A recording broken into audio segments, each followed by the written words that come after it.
But I'm here today because I believe Facebook's products harm children, stoke division, and weaken our democracy. The company's leadership knows how to make Facebook and Instagram safer, but won't make the necessary changes because they have put their astronomical profits before people. Congressional action is needed. They won't solve this crisis without your help. I saw Facebook repeatedly encounter conflicts between its own profits and our safety. Facebook consistently resolved these conflicts in favor of its own profits. The result has been more division, more harm, more lies, more threats, and more combat. In some cases, this dangerous online talk has led to actual violence that harms and even kills people. The severity of this crisis demands that we break out of our previous regulatory frames. Facebook wants to trick you into thinking that privacy protections or changes to Section 230 alone will be sufficient.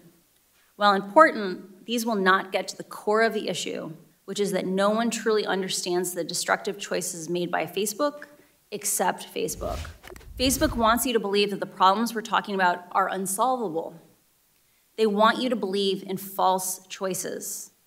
They want you to believe that you must choose between a Facebook full of divisive and extreme content or losing one of the most important values our country was founded upon, free speech. I really appreciate the seriousness which the members of Congress and the Securities and Exchange Commission are approaching these issues. I came forward at great personal risk because I believe we still have time to act. But we must act now. Our children are the ones who are victims. Teens today, looking at themselves in the mirror, feel doubt and insecurity. Mark Zuckerberg ought to be looking at himself in the mirror today. And yet, rather than taking responsibility and showing leadership, Mr. Zuckerberg is going sailing. Facebook, as you have put it, Ms. Haugen, so powerfully, maximizes profits and ignores pain. Facebook's failure to acknowledge and to act makes it morally bankrupt. Again and again, Facebook rejected reforms recommended by its own researchers. Facebook's internal research. So they knew what they were doing. They knew where the violations were. And they know they are guilty.